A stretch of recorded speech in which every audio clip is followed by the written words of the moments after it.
Hello everyone, and welcome to a very special and also very strange episode of Experience Kills. I'm your host Ben, and my co-host today is Richard. He's here. It's a lovely sunny Sunday. Co-host? So you've suggested there's two of us, but actually there is a third, and this is not a regular occurrence, and frankly it's awesome that we've got him here for this super special lockdown episode of Experience Kills. Cameron is with us as well. Hello, still alive. Still alive, like that song GLaDOS sings in Portal. we're all still alive. What are the chances of that? Because we're in the It's most getting dangerous slimmer. country at the moment, right? Oh, it's insane, guys. Higher Yeah, death so rate than China now. Well, China's chilled out, hasn't it? But let's get into that straight away. I really don't want to spend a whole podcast talking about Corona, COVID-19, and the slowest apocalypse ever that is this pandemic. However, we can't ignore it, obviously, but we will be talking about video games and getting into the fun side of things. But how are you guys doing? We're all staying inside. We're all being safe. What's happening? I'm a little bit disappointed that there isn't a single sighting of any kind of zombie during this virus yet. I mean, fun fact, in the World War Z book, the actual zombie apocalypse did start in China. So it has been predicted, and I would love some zombies right now because anything would be more interesting than just being stuck in our homes like this. But well, gamers like us have been playing zombie games since they came out, so, we naturally have our own defense against them, Yeah. What would be our natural defense against zombies, Cam? I'm curious. Staying at home and playing video games about how to kill zombies, What you'd want to do, really, is play Last of Us 2 for training, but that's been delayed because of COVID-19. Yeah.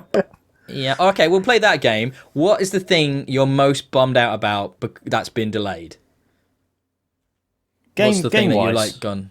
Game, film, whatever. What's the thing? Sporting event. What's the thing you've looked at and gone, shit, I was really looking forward to that this year? My 29th birthday party. Oh. Wow, that's not That's saddening so sad. at all. I mean, Richard was just telling us before recording how he got in all his fun birthday activities just before the lockdown. Yeah, it's just kind of hit home now that I just didn't have one. Like, we couldn't even go out and get a birthday cake for me or a little muffin. Oh, that's so lame. Christina sweetly made pancakes and put a candle in it for me, though. That's nice. all I got, though. But yeah, devastating. Oh man, that's so tragic. So what about you, Richard? So Cameron, he's going to just be a year younger next year, so that's quite smart. Yeah. What about you? What about you, Rich? What did you like? Go, oh shit, man, that was going to be good. I feel like I'm missing a bunch of stuff. I was, don't judge me. I was going to see the Pet Shop Boys in June. No, harsh judging. Harsh So much judging. So much judging. They were like my favourite band as a child, and I've never seen them. I thought, right, this is the year. They might die soon. And actually, with all this, they probably will now. But I had tickets booked to see them for the first time ever, and now that's probably not going to happen, is it? Also, Stuart Lee will not happen in May. I've got a few things that just, we don't know how long this is going to last, but surely next 3-4 months, maybe longer. It's probably going to be longer. I imagine. So for sports stuff, for me, I was really, really looking forward to the start of the new F1 season, and that's probably not going to happen at all this year. But I won't go into that too long because I know both of you guys would literally rather pull your own nails out than talk about Formula One, and that's fine. And in a more fun stuff for you guys, I was so hyped for the next Fast and the Furious movie. So for that to be delayed by a whole year, bummed about that. No Vin Diesel versus John Cena action. I was really looking forward to that. Why can't F1 continue? What about... What do you mean? Why can't it continue? Well, wrestling is still on. I was going to say, F1 could outrun the virus, can't they? Oh dear. They go in a circle though, Cam, so they just come back. Oh no! so screwed, aren't they? Wrestling is continuing in empty arenas. That is hilarious. Have you watched some of the people trying to interact with the audience? So I'm still watching AEW every week on ITV. I'm a big fan of that, and they're actually doing an incredible job of continuing that stuff without the arena full of people, without being able to interact with a crowd, which is so much a part of a wrestling show, and I think they're doing a fantastic job of it, to be honest. I'm really quite impressed with it. But Formula One, I think, is difficult and different because they take over a whole city, they take over a whole area, and it brings in literally hundreds of thousands of people to an event like that. So they just can't do it. It's so expensive to put one on. So without that money that comes back from that tourism, it just makes no sense for those places to put those races on. They are saying though, if they want the season to start at all, that at least the first few races in a few months' time will have to be in lockdown stadiums, which is insane. But they are discussing what they're going to do. Personally, I don't think we get anything this year. I think it will be next year. I just find that surprising because I don't know. I imagine the money side of it would be more than just the tourism in the towns that it takes place. It's the television rights, all that stuff. Yeah, sure. No, but I think there's a what better time to have a race around a city when there's no one allowed to walk in it. I mean, that would be cool. They could do lots of really interesting city races and stuff. Yeah, that would be cool. But it takes a lot of logistical planning to pull one of those things off. So I don't know. I don't think we get anything this year. On another sporting cancellation that's kind of bummed me out a bit, quite close to home in the UK. I don't know if you guys know about this. It's going to be on Facebook. But I've actually signed up to an event called Ultra MMA. Yeah, I saw you looking for sponsorship and stuff for it. Yeah. Yeah. So it's a big charity event. Anyone can sign up. You get free MMA training and stuff like that. And in the end, you get in a ring with another guy your kind of level. You guys scrap it out and raise some money for cancer research. It's cool. But man. quite a few events have had to be pushed back, possibly, or even cancelled, which is it's something I can really get behind, that kind of raising money for the charity part, and it's because it's not happening. It's kind of got me a bit down. So have you got a background in that, or is it just anyone can join? Anyone can join. I have some background because I've done various martial arts. I enjoy it, and that's why it's kind of gone like, oh wow, this actually could be really fun to do. I've done kickboxing, I've done some jiu-jitsu and stuff like that, and it'll be fun to use. I mean, if you guys want to meet up and come see me get my ass handed to me, well, more than that, me and Ben join and take each other on. Oh my god! I was literally about to say I really want to see Cameron get punched in the face. Now you can see me get punched, kicked, kneed, all of it, all of that. However, Rich, I'm not so keen in taking part myself. I have to admit, that's not really my scene. Not really for me. But no, Cameron getting beaten up, yeah, I'm down. I'll send you the video. Definitely. So okay, so let's flip this around now. So we've talked about what we've missed. What have you guys been doing while in lockdown to pass the time? What sort of before we get into games, so not game stuff right now, but let's talk films, TV shows. What have you been binging? What services did you get? Disney Plus, that kind of thing. What are you doing to pass the time? So I've got a 2-year-old at home. So Disney Plus was a big thing for me to finally get sorted out. Because I've actually I've shared my Disney Plus login with a few friends who are just dirty. Yes, I know, but I know that you know who it is. It's Dave, okay? And he hates Disney with a passion anyway. But I'm like, yes, but all the Star Wars and Marvel stuff. He was like, all right, give me the login.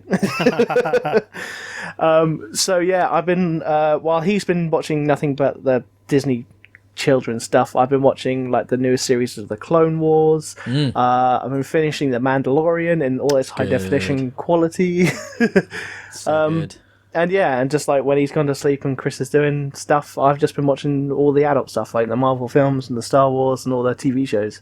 Rich, have you watched any Mandalorian yet? Yeah, up to episode 4.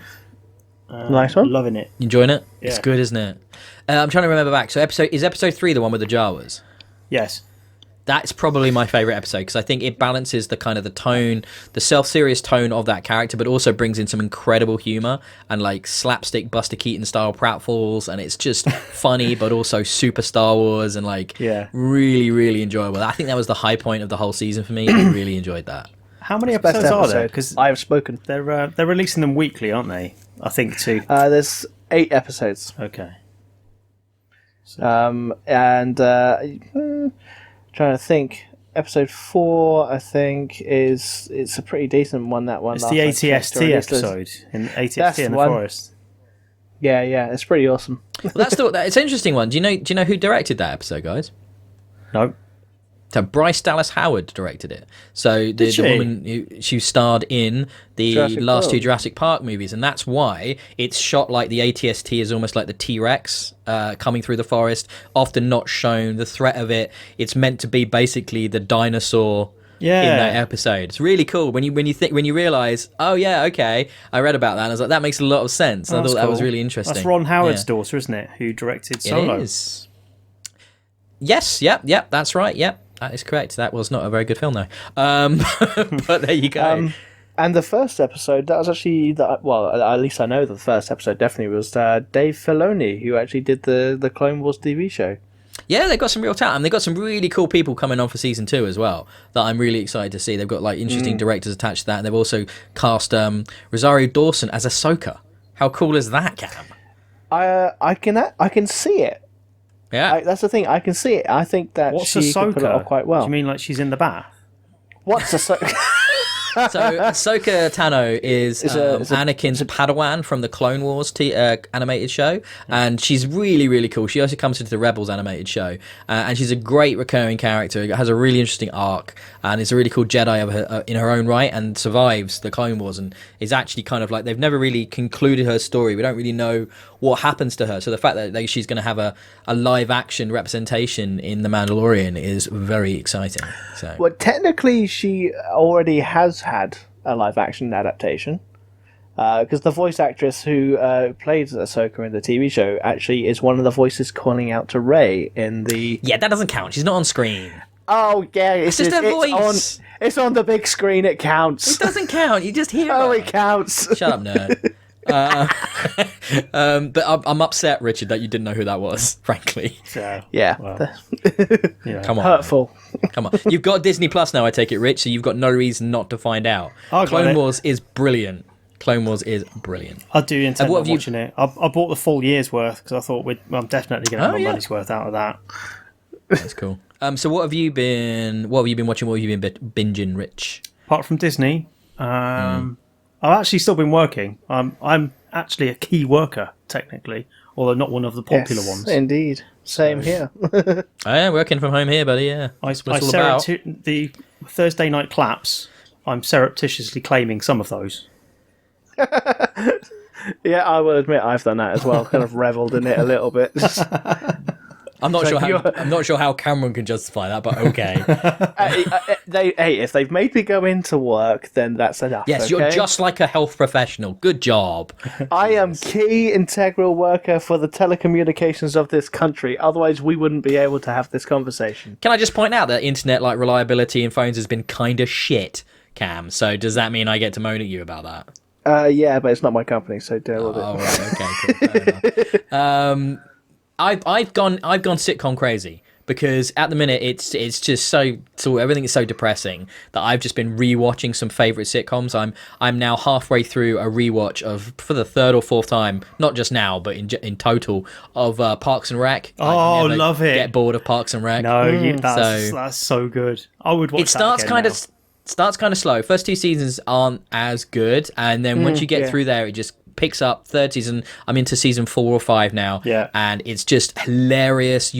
Everybody loves each other, and there's just like a camaraderie in it, and they're also sweet and adorable, and it's just like a great way of taking your mind off the whole reality of the world right now. Have you seen Parks and Rec, Cam? Oh, but I stopped watching it after Little Sebastian. I can't deal with it. you had to quit after. I loved. I was heartbroken because Ben's reaction to that, my namesake, is exactly how I would have reacted to them loving a little horse. It's just like, why do you care about this creature? It's so funny. But no, that's a recommendation for me. That's on. You can get that on Amazon, and it's on Sky's comedy channel as well now. So there's a couple of ways of watching that, and I do recommend checking it out if you haven't already. It's also when you watch an old show like that to see how far some people have come. It's crazy, man. Yeah, you got characters like Chris Pratt. Yeah, and some of his Star-Lord, man. Fat Star-Lord. Chunky lad, he is indeed. He is. And you got My boy John Ralphio, he's the voice of Sonic the Hedgehog He is, recently. and I love John so Ralphio, far. man. Oh my god, yeah, he's really. I'm not sure if that's a step back or not. Actually, now you mentioned it. I think it might be. I did enjoy the Sonic film. You saw the Sonic film? I couldn't bring myself to see it in the cinema. I really couldn't. I saw it too. I did enjoy it. I did. I think it was after the debacle of like how he looked the first time they announced the film. Drastic improvement. Drastic. He couldn't get any worse, to be honest. He looks good. It was funny. It was shot quite well. Jim Carrey is incredible in it because it's Jim Carrey. Let's be honest, but he did quite a good evil villain, even if he is kind of like a cartoon villain in it. But that I can't see Jim Carrey being an actual bad villain in any film.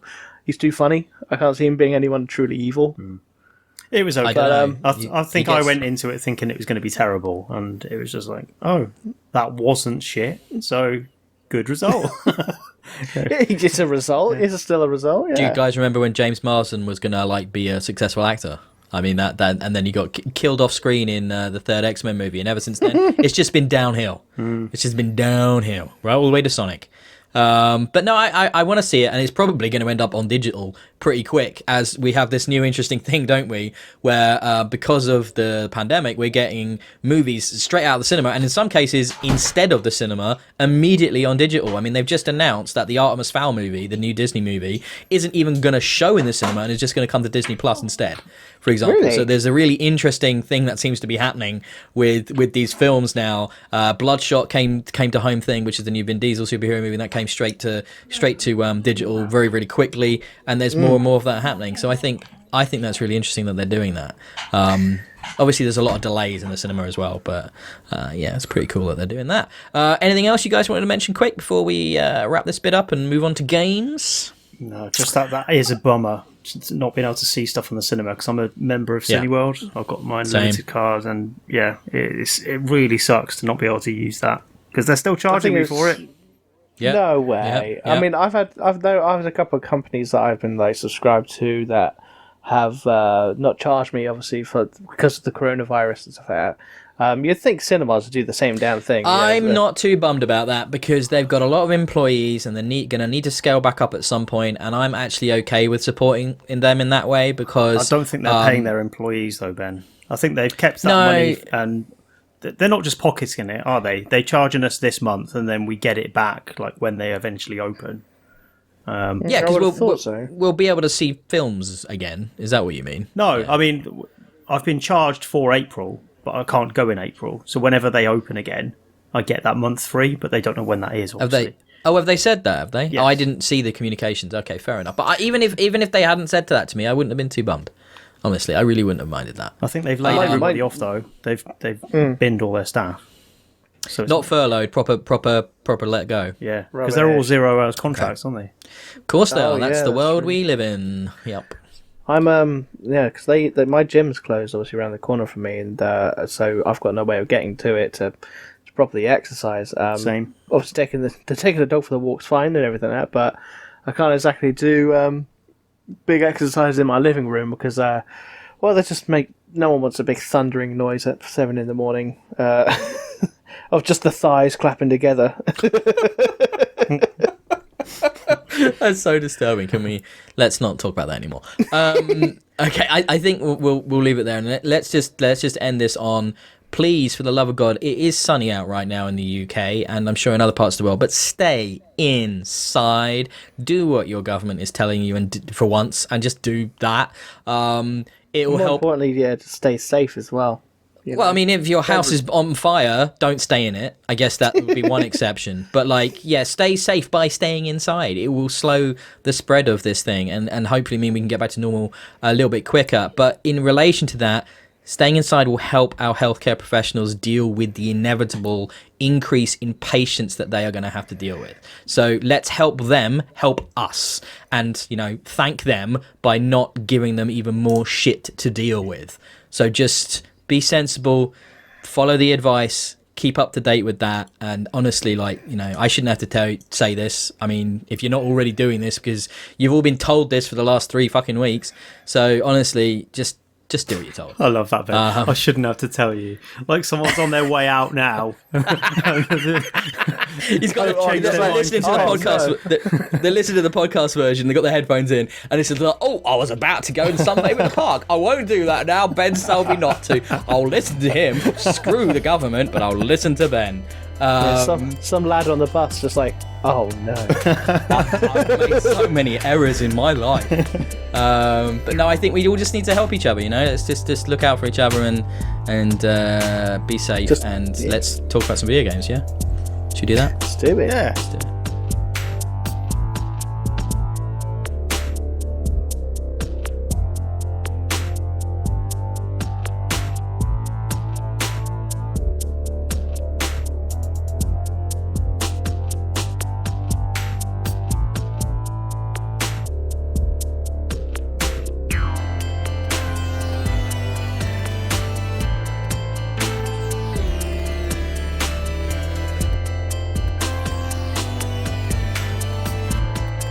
So we're back to talk about some video games. Now, over the last few weeks, I've received some games and stuff, and I've looked at a few for like review and stuff, and I've sent some to Cameron as well. But due to the nature of everything that's been going on right now, we've just not been able to do some sort of the separate kind of production that we would normally do for review. So we're going to kind of get into those now and have a chat about a few of those games.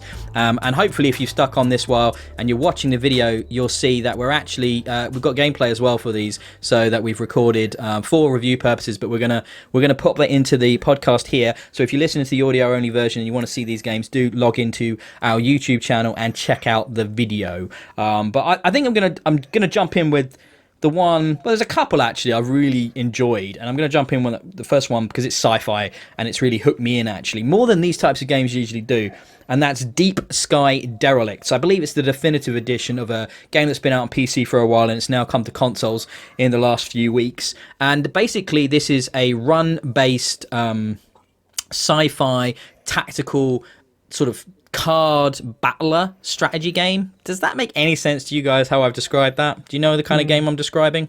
I think so. That's a lot of words, but yeah, I think I'm there. So have you guys seen sort of like a SteamWorld Quest?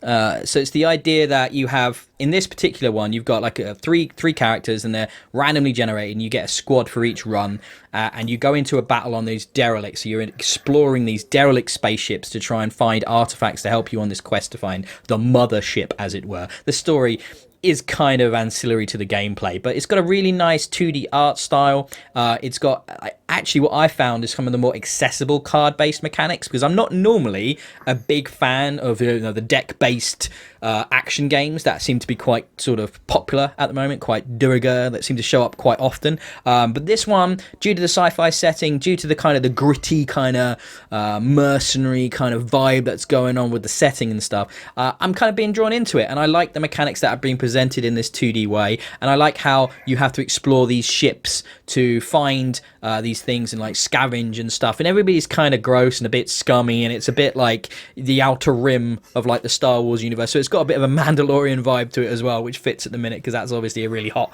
property and we talked about it earlier. But basically it's cool. It's a cool little game. Have you guys looked at it at all or heard about this one? It kind of came out of nowhere for me. I hadn't really heard of it, even though it'd been on PC previously. Obviously not played it, but I'm having a quick look on the quick Google while you talk about it, and I like the art style. It's very nice. Proper comic book style. Yeah, it's got a distinctive look for it in a genre that's kind of oversaturated a little bit at the moment. This one did stand out to me. The way that there's minimal animation even in the attacks, but there's enough in that sort of style of art to convey character, to convey some personality, even though there kind of isn't any, because it's run based, that there are classes. You have different classes of sort of different guys that you can take into battle, different mercenaries. However, there isn't really any individual character, and yet it does convey a sense of character just from the presentation. It's got a decent enough bit of score, but there's that gameplay. It's grid-based when you're exploring, and then it's this tactical turn-based card battler when you're actually in combat, and it's fun. I like this a lot. It's accessible as well. It's not like super punishing. It leads you into the mechanics in a way that isn't too sort of overwhelming for someone that isn't particularly familiar with or a fan of that sort of subgenre of game. And I've just really enjoyed my time with it. Yeah, it's by a company. Snowhound and 1C Publishing are the guys that put this out. I thought I should just mention that. What were you going to say? Where is it at its best then? So I presume it's multiplayer and single player. No multiplayer that I'm aware of. No multiplayer in a turn-based card game. That's weird. Would you... Oh, yeah, but it's not. It's roguelike. So you're exploring these sort of randomly generated ships. So I'm not sure, how it would be multiplayer because you're facing against enemies, as you explore the ships. It's not like Magic the Gathering. It's not like that kind of card-based battling game. It's the fact that the cards sort of represent your abilities and attacks within combat. Obviously, you're still deck building and customizing your characters, and the way you customize them by putting different weapons on them, that will give you different cards that then will show up during combat. So I'm thinking along the lines of something like Space Hulk Tactics, where it's clearly a single player focus. There's a campaign in it, but it's got that sort of card system. But it does open up into I don't know what that is. Space Hulk Tactics. I know of it. I know what you kind of mean, Richard. But I also get where he's coming from in the roguelike elements. I mean, yeah, the exploring part looks quite interesting. I do play quite a few kind of turn-based card games. I play things like the new mobile Android release of Gwent has come out. Yep. I play Hearthstone as well. That's always fun, and I have done a bit of Magic the Gathering as well. So, and the style that's in this one, I have kind of played in a few other games. I can't remember the name that comes to mind, but it looks quite interesting. The art style is actually really nice. Kind of I don't know how to explain it. Kind of a comic book-esque sort of look to it.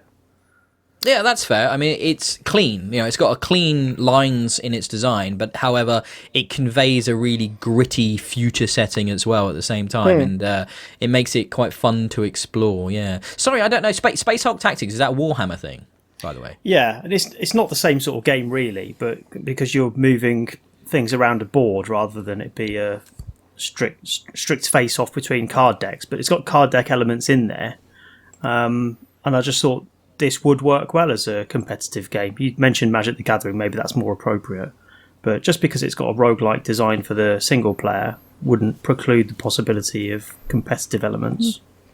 So that would be more like you just sort of face an opposing squad. Yeah. And, based on what their build is, you'd fight each other. I mean, yeah, that would totally work. Well, but, the thing that made me think of Space Hulk was that you've got a definite good side, and then you've got all the aliens that are supposed to be like the, dispensable swarms of,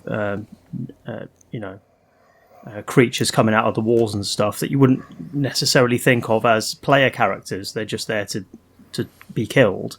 But even in that, they do sort of fit in multiplayer aspect to it with just asymmetric rules. So like the aliens will play differently to the other side. I don't know. I just thought maybe that would work for this, but it's a bit of a shame that they haven't done that. But yes, well, if it works in its own right as a single player game, then great. Yeah, I think it does. Yeah, I think it's a cool little experience. But we're gonna move along. We're gonna rattle through these. We're gonna hit up another game now. And now this one, Richard, it's one of Cameron's one. But in my research into it, I discovered something very important. In that it's been developed by Pigeon Dev, which you reviewed a game of his previously, Richard. And we had a lot of fun. I had a lot of fun recording the video you did on Awesome P because I basically tried to drive you mad with P-related jokes for the entire video. Yeah. I know, if I remember rightly, that required quite a lot of editing on your part after that, so I apologise. No, I don't really. If anyone goes back to watch that video, you'll still find shitloads of P references. That's about half of them. So this is Bucket Night, like I've mentioned, by Pigeon Dev. Cam, this looks like a fun kind of throwback 2D platformer adventure game. Is that fair? Nailed on the head right there. It was fun.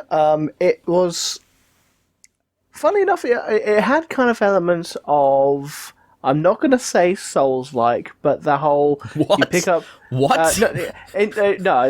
not going to say that kind of like Souls-like, but I mean like, when you die, you go back to the beginning of the level. You don't keep like the stuff you've collected, your coins and stuff like that, to like upgrade your weapons or anything like that. You have to go all the way back. You have to collect everything again to get that, that next enhancement. So it's far from actual Souls the games, but at the same time, it's quite difficult. I enjoyed it. I like a good challenge with that sort of platformer. The most memorable thing is making my partner have a go at it, and she was screaming in about 20 minutes because she couldn't do it. She found it very difficult, but us pro gamers like us, obviously, oh yeah, that's what we call ourselves here, pro gamers. Of course, yeah. But no, the level design is there.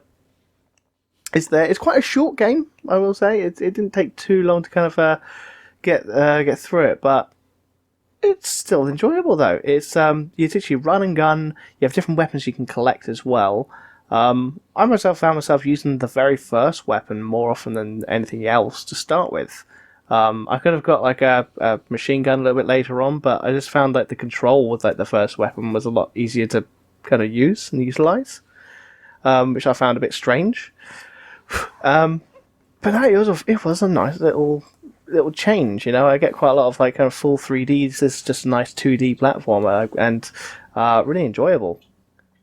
Kind of like the same vibe Richard got off Awesome P. It's not gonna say, maybe it's Awesome the P most ambitious game. It knew what it wanted to do, and it did that. It did it. It kind of had to be quite simple because it was going for a really basic aesthetic that looks like Game Boy games, like the original Game Boy. But just looking at this, they've obviously moved up a step in terms of graphical fidelity, but not much. It's still sort of 16-bit era, if not 8-bit, and it's got like that simulated CRT wave image across the screen to make it look like super low res. Even the music is actually quite old school style as well. Yeah, it's very kind of, put it here, 8-bitty. Yeah, but it sort of gives itself an excuse to be basic by looking that way, doesn't it? Yeah. Unfortunately, no P jokes I can really make about it. What about buckets? Come on, bucket jokes. Is the bucket half full or half empty? Oh, yeah. I'm going to say half full because it sounds quite good. We're fighting monsters, a bit of a holy bucket. Yeah. Yeah. When I think of bucket night, it's like when I need to piss and I can't get to the toilet in time. Oops, it's bucket night. Do you know what? Let's move on to another game. so that was Bucket Night by Pigeon Dev. Sounds like it does what it does well. It fits. It does the thing it's trying to do, which sometimes is all you need. I'm going to talk about this one quickly because this is an interesting little game. WarTile. Now, WarTile is trying to be sort of an interactive board game. But it's taking these sort of like miniature board games. So we mentioned Warhammer earlier. This is actually, imagine like the most ultimate set of like Warhammer figurines and environment gameplay you can possibly imagine, because you'd never be able to make this at home. But then have all the combat is kind of cooldown based, so you're moving these pieces around the board, and it's all set in this like Viking fantasy setting. So you move your pieces into proximity to an enemy, and they'll automatically attack based on their abilities, based on the weapons they have, but they're on a cooldown. So you put them, and then they will swing, and then they'll have to then recharge and swing again, while the enemy is obviously doing the same thing. So everything's in real time. It's not turn based, but then the attacks are almost like they're turn-based. So it's trying to make a kind of tabletop miniature game, but in a very interactive, beautiful way. And I think they've done an incredible job with this. It's not necessarily my kind of game. Normally I want maybe a bit more game in my game when it comes to the combat, but playing it really conveys that feeling of a really high-end miniature experience. It's one of the reasons I never got into Warhammer, because I'd go into a Warhammer shop, see all these incredible miniatures painted beautifully, and go, I can never do that.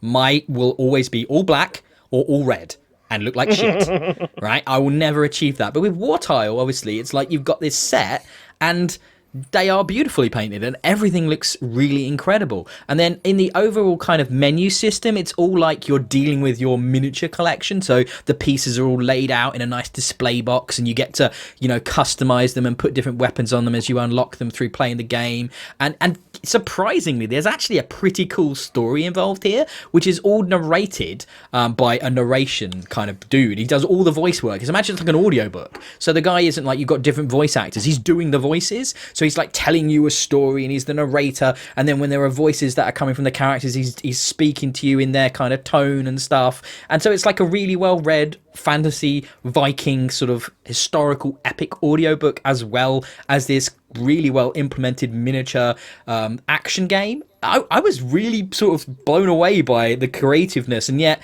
the way in which it does convey that feeling of a very traditional miniature action game. It's truly unique. I've never played a game quite like this.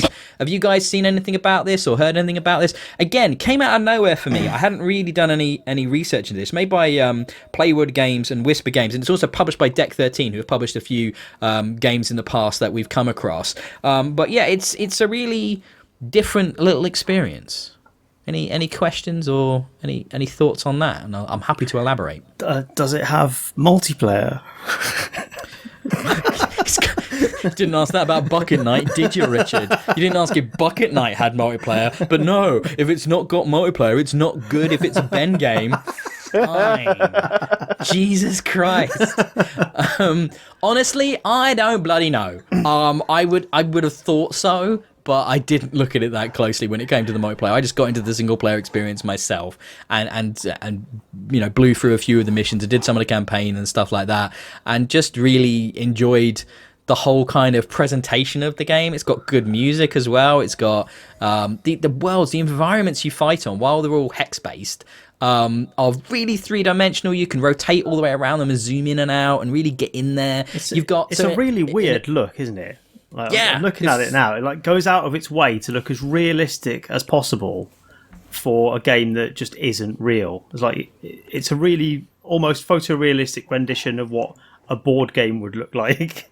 I just find that an odd choice, but it looks good. It's interesting. I mean, are they? You say their parts were interchangeable? They were the pieces that you had, so they were customizable, like for their weapons, or just like aesthetically, or no, for the weapons. So you'll get different, like an RPG, you'll get better spears and axes as you go along, which will do more damage, which can have different effects on them, different buffs and stuff like that, and armor pieces as well, and helmets and stuff like that. So they're fully customizable, and it does affect the gameplay. And it's Richard, the presentation thing is a really fair comment. It's like they've made it look as much like you could imagine someone's diorama that they've spent hours in making, and perfectly painted the figure, so it looks like something you could hold in your hand. And yet it's not. It's virtual, and they're animated as well. The pieces, they're not static.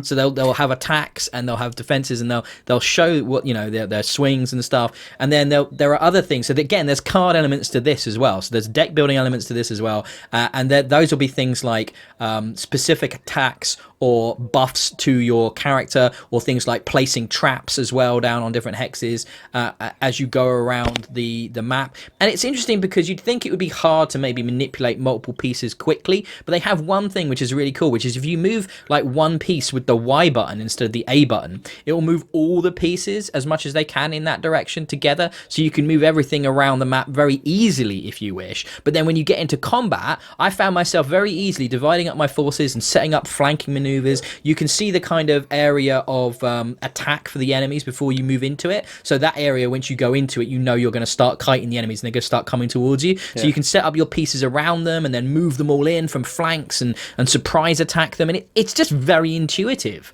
And it was the opposite of the experience that I expected, because I thought I was going to play this and be completely put off by board game mechanics and dice rolls and all the stuff you'd expect associated with a miniature game. And yet they cut all of that out and they just make it really kind of playable and simplistic for someone that's never tried to experience it before.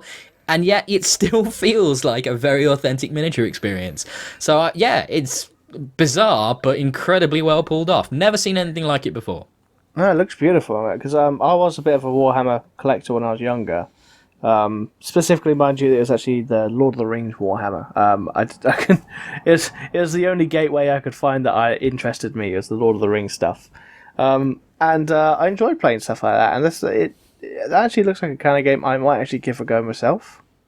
Yeah, I would say probably it's a little bit easier to handle on PC than on controller, but just because of the nature of selecting pieces and moving them around and stuff. But even then, I didn't find it difficult with the controller. It's got a thing where you just select with the thumbstick, push and hold A, and then, select a hex to move a piece to. And there's another button, B, will slow down time at any point for you as well. So if you've got a hectic fight, you've got multiple pieces with multiple enemies surrounding you, whatever, you can slow down time and gives you that opportunity to really plan out your next strategic move and stuff, and how best to handle, lots of enemies coming at you at once. And I was just sort of really impressed with how well these guys got to the core of what that gaming experience should be. It shouldn't be about, gatekeeping and obfuscated by money and time and skill, which is what miniatures are in many ways. It's all about, if you can spend thousands of pounds on this and you can have a really nice set, but if you can't, then you're going to feel kind of left out. Whereas with this, you get to go in there and just experience and have that collector's element and have that customization element and have that experience with the strategic gameplay, all in the comfort of your own home on your Xbox, which is where I played it, or whatever console or PC. Yeah, it's really cool. Any other questions? You just hope that doesn't put people off. I mean, if you went into it thinking it was going to be far more involved and, there's more barriers in the way than there ended up being, maybe that's going to be the wider view of it, and it might harm sales maybe. But, it's good to know if you've dug a bit deeper, it is accessible, more accessible than maybe it looks. No, absolutely. I think, and that's a very good point. When you see hexes, you expect a certain level of complication, don't you? Yeah. In a game like this, you go, oh shit, I'm gonna have to roll things and really think about all of this. But no, that said, I suppose you've got the mobile Go games, haven't you? Like the Hitman Go and stuff like that. I don't like them very much, but yes. I find them kind of boring. They get old fast. Yeah, those games I find. But yeah, that's a good point. Yeah, let's move on to another one. I'm going to throw this one to Cameron. When I got the code for this, I was a bit like, if I had time, I'd have had this one. But I'm gonna give it to Cam because it looked kind of weird and interesting and strange, and that's Curious Expedition. Is it curious, Cam? Was it curious? It was an expedition into curiosity. Okay, I'll take that. You know what? It was a lot of fun. It was interesting and a little bit difficult to start with because I jumped straight into the game, as stupid as I am, and I didn't try the tutorial once. What the hell are you doing? I'm hardcore, Ben. I don't need tutorials. You're a pro level gamer. That's right. I'm pro level 360 no scoping on Rust any day.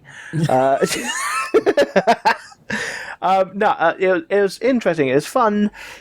It's set during the kind of the late 1800s, 19th century sort of thing, where you can play as a famous explorer from different countries, all with their kind of individual perks, and you basically go set on a voyage on quite a curious expedition for fame, riches, and all that kind of thing.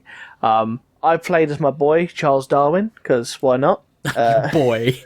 My boy! Evolution to the max. But like I said, each explorer would have their own perks. Like someone would be better diplomat, someone would have better kind of against nature, things like that. As you can have little missions you can pick up along the way, but as you explore new areas, you come across little villages of the natives, and if your diplomacy is quite well, you can get on with them. They'll let you rest at their village for a time, but kind of like hexagonal movement, for example, that we spoke about a second ago. You can move a certain amount of steps at a time before you kind of have to rest, because your movement meter is a sanity meter, is what they said. So, if I've got to get to this village over here, it's going to take 30 days, which is 30 points off my sanity meter to get there. And then I'd have to rest up at that village to gain back some more sanity to then explore some more and possibly recruit a native to help. And the more people you actually recruit, the more actual inventory space you have as well, because you can only carry a certain amount of things. and you get to like little elements, like little temples or like tombs that you can kind of raid in there. And if you've got the right equipment, it goes well. I explored a cave or two, but I forgot a torch. I left my torch, as like a flaming torch on the boat, and I thought, well, I don't really need that, but I go down it, and the gentleman I was traveling with, who was holding my treasure for me, fell down a pit and died. So I lost all my stuff. All because you didn't have a torch to light. All because I didn't have a torch. Yeah, they give you the option of like, oh, it's a bit dark. Do you want to carry on traveling in there, or do you want to leave it till later? And I just went, I'll leave it till later. Good job, Cam. Oops. I was like, yeah, that poor little native man who was holding my stuff. Don't worry, there's always more natives where they came from. Oh god. And but no, it was fun. And once you get to like the main thing that you're looking for in that sort of map, back to the ship, back to England, and hopefully you've done it in enough time, and so quickly enough you've got enough valuables as well to increase your fame, because it's kind of like a race against the other explorers. There are other explorers going everywhere at the same time, and if they come back quicker and with more treasure, they get more famous. So of course old Charlie Darwin ain't having none of that. Richard, are you going to ask him? What? Does it have multiplayer? No. I mean, no, you're not going to ask him that. But you're not. You don't think this could have done with some multiplayer? You mentioned other explorers. Doesn't need multiplayer though, no, Rich? Doesn't need multiplayer. Yeah, the other explorers are AI controlled, I'm afraid, Richard. I am so sorry. Of course they are. I wouldn't have asked the question. It's stupid to bring it up, really, Ben. But let's move on. What a moronic question. It sounds interesting. It sounds like it sounds like a very, again, like WarTile, like very analogous. Analogous to a board game situation. Like the idea of sending the kind of like this little quest that does a little bit of like, hex based exploring and finding some treasure, and then going back and then kind of get your score for how well you've done, and then rinse and repeat, and then at the end it tallies up who's the winner. There are some things that change as well. For example, when it comes to combat, because like, you might come across some kind of wild animal that you'll have to fight off. Obviously, the more people in your party, the better. But that is actually all done with dice rolls. So it is a board game. Okay, fair enough. There you go. So there's a couple of different types, like not necessarily like in terms of numbers, but like if you have like a defense, you've got like an attack and a defense, and you have like a logic dice. And if you get like logic and defense, you have like tactical thinking, which will give the entire party like a critical hit sort of thing instead, as long as your other guy manages to land like a decent attack sort of thing. And of course, if you have like an explorer who's better at handling like wild animals sort of thing, you get an instant perk against those sort of things, Yeah, no, I understand. Yeah. So that's kind of cool. Yeah. But there's all sorts of natural disasters as well that can happen along your way.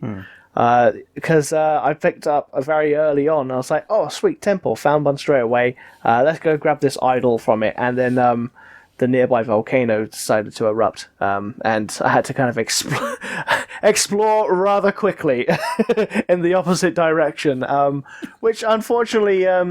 yes, kind of destroyed the native village. I was going to say, it certainly sounds like you really embodied the sort of aggressive colonialism of white European. I'm still gonna pillage, even though this volcano's going up. I could help save some natives, but no, I'm gonna focus on the treasure.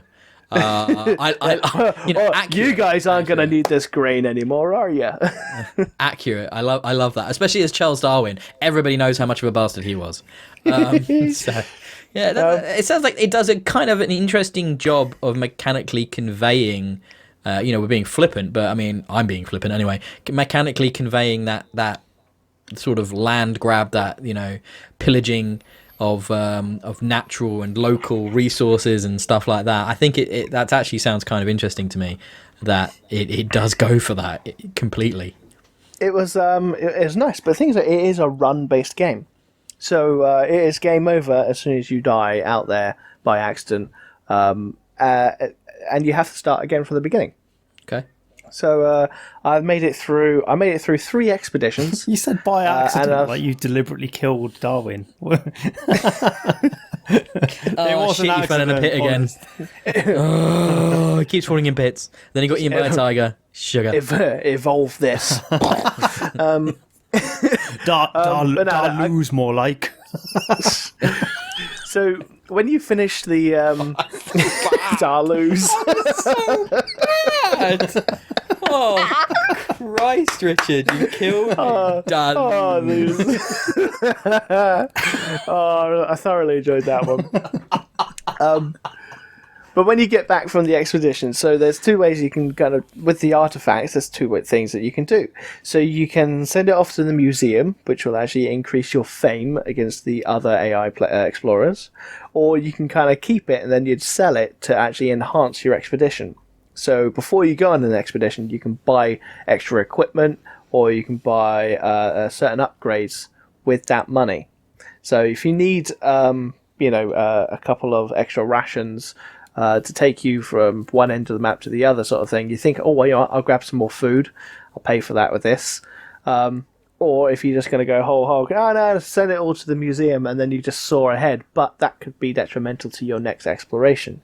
If you run out of water and you're halfway through like an arid environment, oh dear. Which is what I did. I thought I'll be magnanimous. I'm way ahead in the lead. I'm like, yeah, just send everything to the museum, and then, yeah, Darwin died of not drinking water. Let me get this right. This isn't a game about exploring at all. This is a game about how can I kill Darwin. It's just like, how many different ways can I murder Darwin today?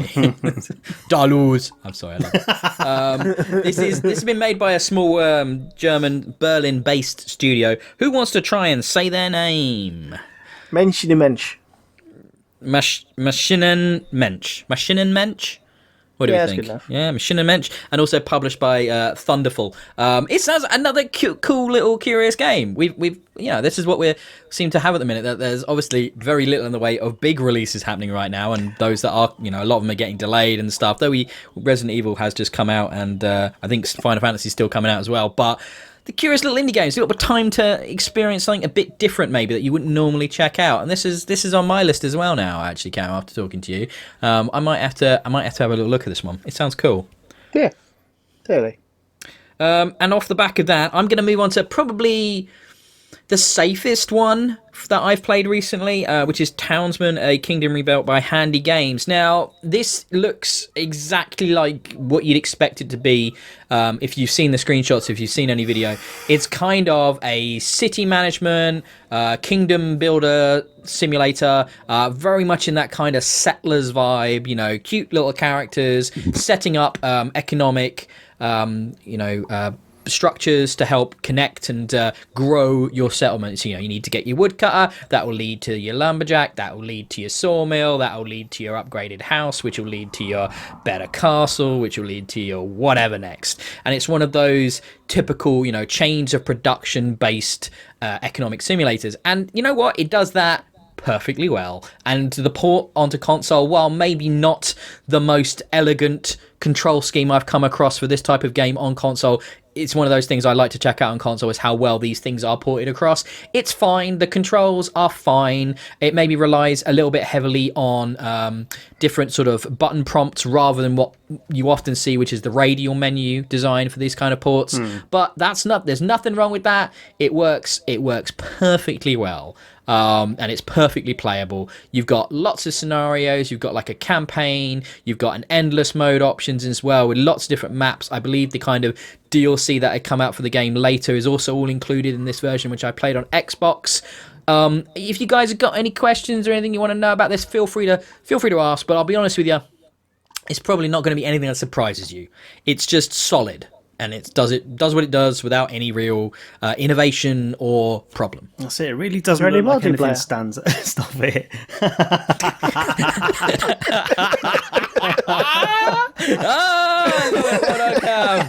Well done, Cam. Dalus. But yes, no. Again, I didn't check, but I'd be surprised if this had multiplayer. It doesn't look like it stands out particularly, does it? Like you say, it looks like a million other games, really. which is Yeah, unfortunate. it's got a kind of Empire Earth, Age of Empires sort of look to me, at least, anyway. But Yeah, I'd say is there any kind of war elements, or is it more like maintaining? There's no combat. It's all about different scenarios and endless modes and stuff. But the scenarios will probably give you the most challenge, where the winter has come, and that means these different types of things are now kind of disabled. So how do you survive this? How do you prepare for the winter? What do you need to do to mitigate the fact that you can't use this particular type of resource or that particular type of resource during this time?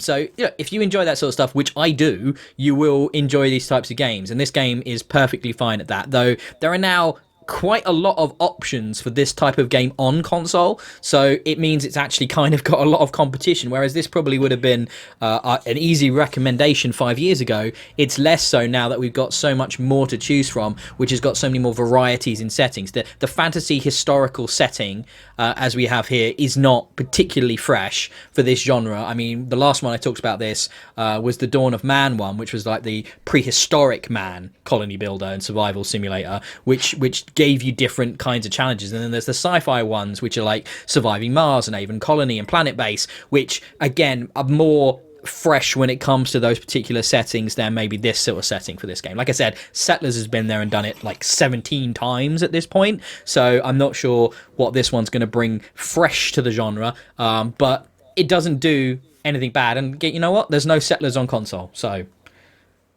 yeah. Is there anything you guys wanted to add or ask about it before we move on to Cameron's last one, which again is a weird looking game? No. It's a bit of a weird. Sorry, no. It was a bit of a weird one, I admit. So what we're gonna move on to Vasilis, yeah? Vasilis. Can yes. I just mention the thing I've got on the blurb here, that it's a game based on the Ukrainian political events of 2014, which I didn't realise when I sent this to you. Cameron, tell me how familiar you are with the events in the Ukraine in 2014. I'm pretty up to date. That was so unconvincing. I love it. It happened about 6 years ago. Correct. Yeah. It was in the Ukraine. Where's the Ukraine, Cam? Where's the Ukraine? Yeah. It's in Rain, but the UK part of it. Very good. Nice. Dalus. Very good. Ukraine. That's Eastern European. Close. Kind of sort around of. It's Eastern European. It is. You got Poland and Hungary and like Romania around that kind of general ex-Soviet down bloc, to the south of it. Yeah. Yeah. And did I mention it was in 2014? I'll stop quizzing you now. I was just curious. Oh, thank God. It's fine. Don't worry. So I saw this game, and it's got a really upsettingly distinctive, unique art style that has got. It's so uncomfortable looking. Mate, I was watching as soon as I loaded the game. I was just like, "This is surreal. This is so weird." Yeah. Like it not just like everything's kind of moving. Like there's a lot of kind of. I don't know how to explain it. Not right. Not. I don't want to say. Throbbing. I don't want to say throbbing. I didn't want to say throbbing. It's got like it does. A pulse, like a nervous to it. energy to it, like a nervous, like jittering kind of constant movement. Yeah, just horrible. Yeah. Kind of like that's a choice. Like, yeah, like if a video game had Parkinson's. I'm not going to laugh at that. It's really offensive. Yeah, I shouldn't laugh as hard as I did. I'm sorry. Really offensive. But yeah, totally.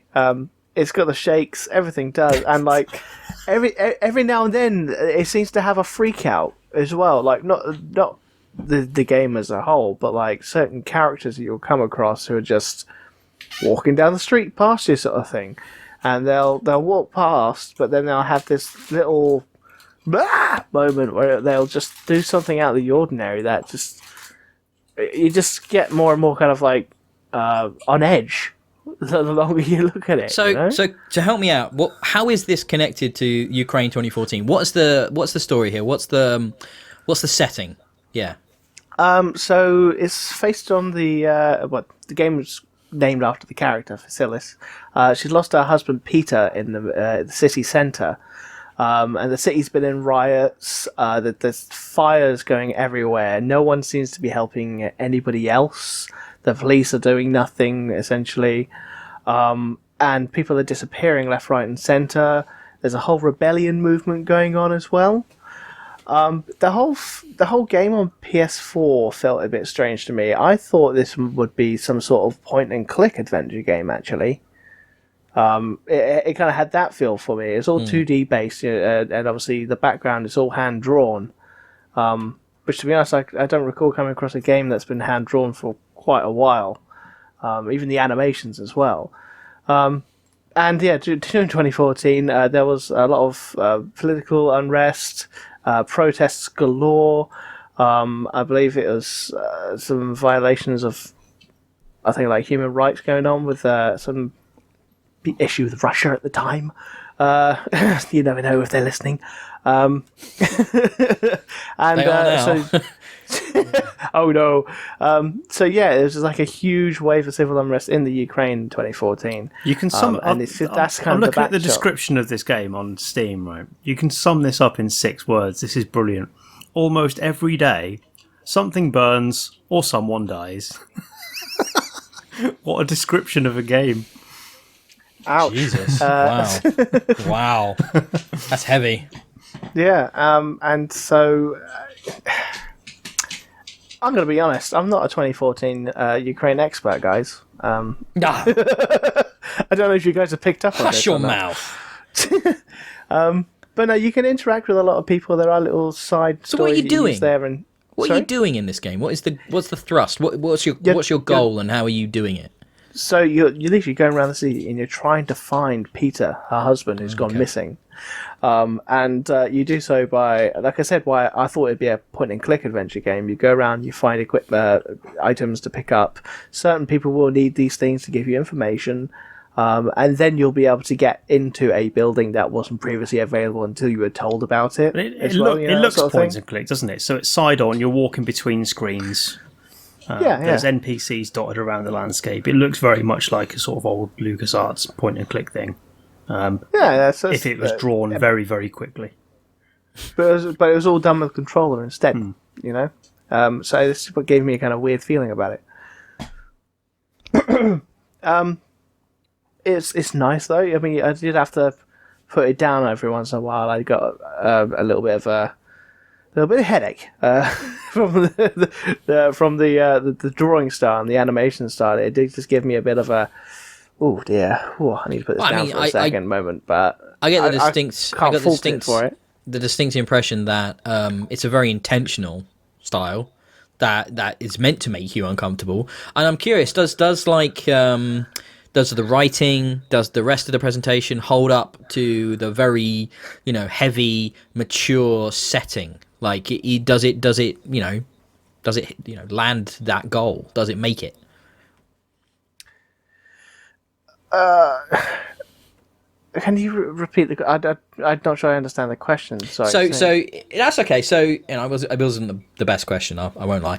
So basically, this is a Ukrainian 2014 set. Lots of politics, a very disturbed, very upsetting time in the history of that country. I think where he's going is, it's a very... does it have multiplayer? You fucking arsehole. Oh, you're a dick.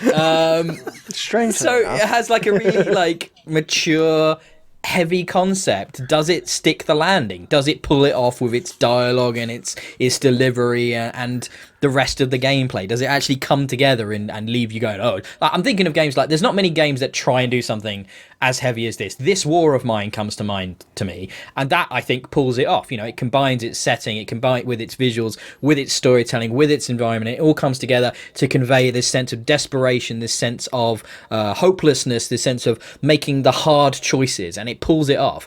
Does Vasilis do that? Does it make it? Yeah, I think so. I think it does. There's no funny quirks about it. It is kind of a serious story-based game.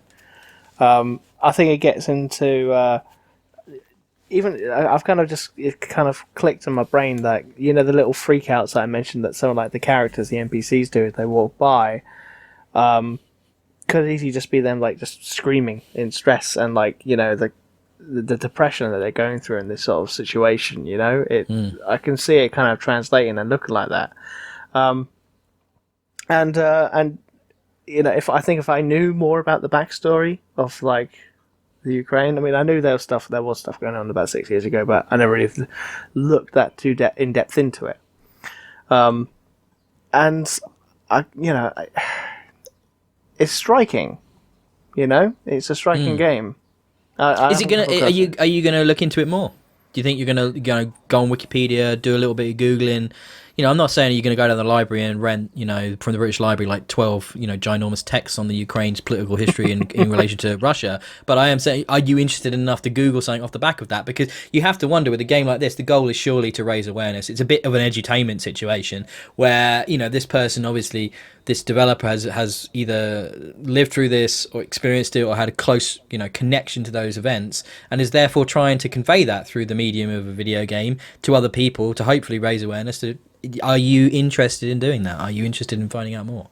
Yeah, absolutely. Then it does its job, doesn't it? Yeah, that's pretty cool. It's too bad you're not allowed down the library, isn't it? Really. I mean, the worst bit is you can't play in multiplayer. Shame. Darloos. So we're assholes, but you know, I think we did mostly approach that in the right way. I think it's fair to say from the asshole perspective. But that's curious. That's for the most part, you know, 5 of those very interesting, different. Couldn't get more different between them. Little games, I think, that are worth definitely checking out and looking into. So I hope, you know, you guys will consider that and have a little look at these on the store, you know, and not so much just the big titles of the year and stuff. As we're all in lockdown, now is a great time to check out some of these indie games that maybe you wouldn't look at normally. So I think that's really cool. So that brings us sort of to the end of this sort of special bit of game discussion in the middle of the podcast. I hope you've enjoyed the video stuff if you've been watching YouTube. And once again, if you are listening to the podcast version, do check out the YouTube version so you can see some of the gameplay of these games as well. So we're going to be back shortly with more discussion of the games that we've been playing during lockdown, just for shits and giggles.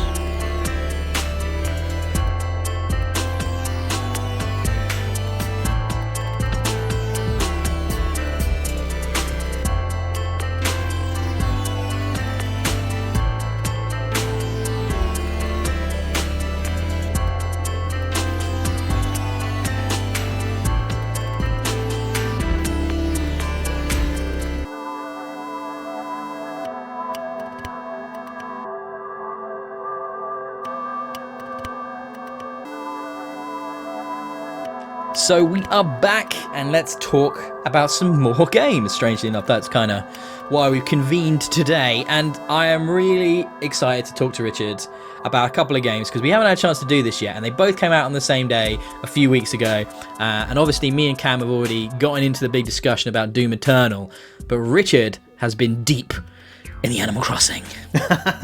Oh, Animal Crossing is so good. I've got to convince you the other to realm buy of hell, I see. What's that? There's another realm of hell. It's wonderful. Have either of you played Animal Crossing before? No. No. Oh. I mean, I haven't. I don't know about Cameron.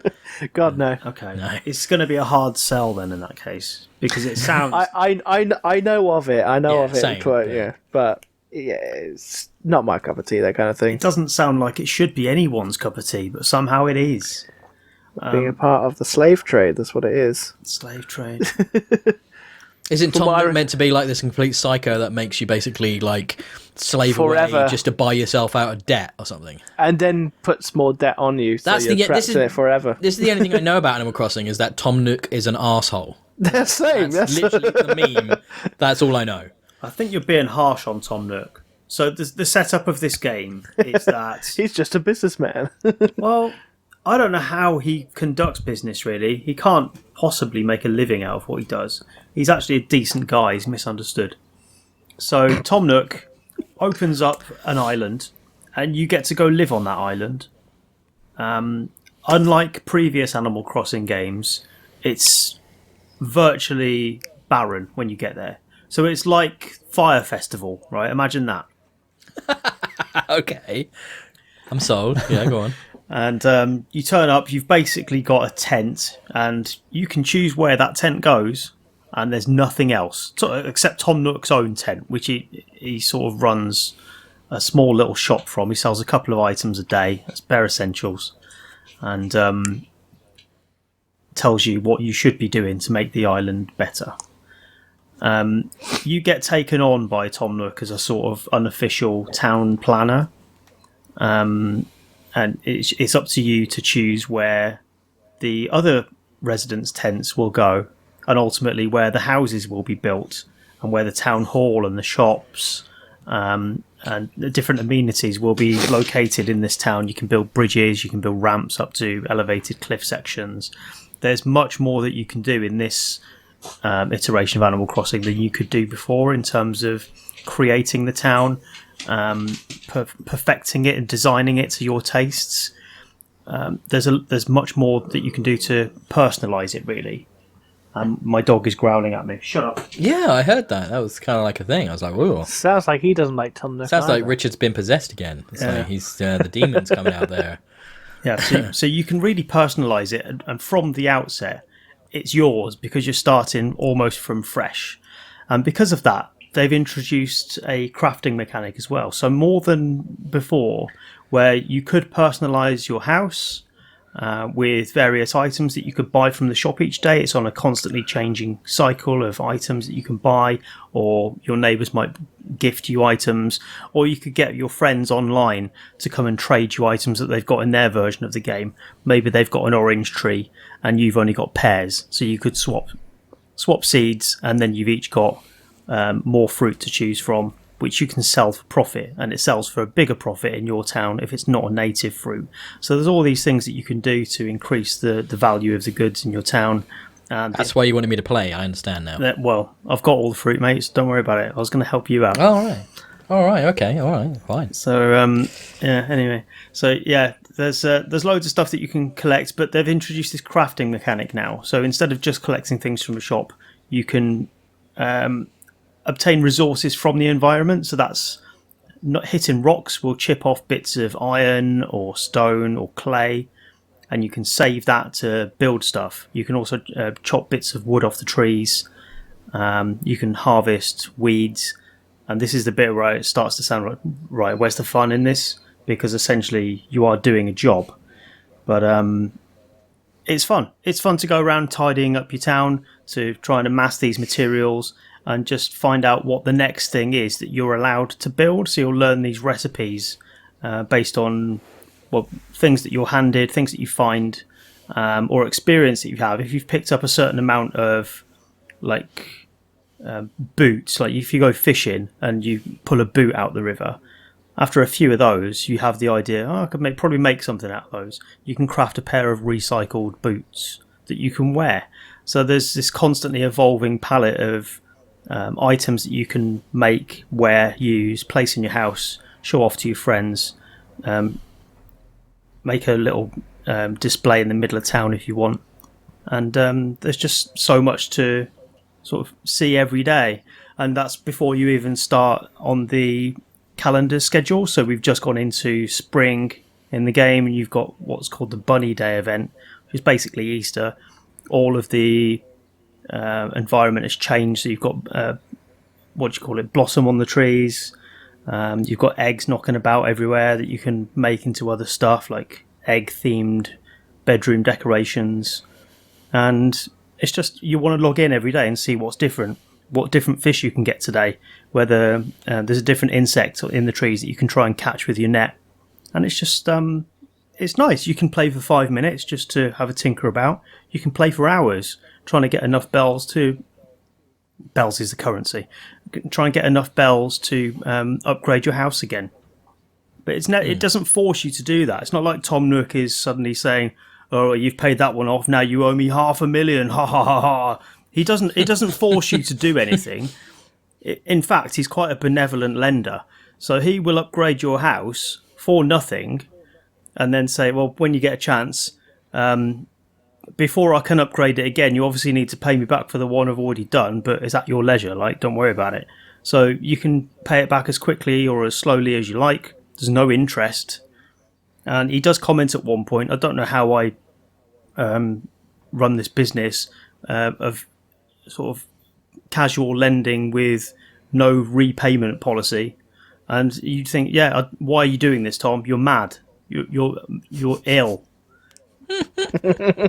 So I got a couple of questions. Yeah. First question: one of the reasons that sort of put me off Animal Crossing was that I was under the impression, because it has like the clock in game is the real time, unless you want to fuck with that shit. That there's certain things you will and won't be able to do based on the time. Yes, is that right? Yes, and the weather. So I mean, and the weather, that sounds kind of annoying. Right? How does that actually? What kind of effect does that actually have?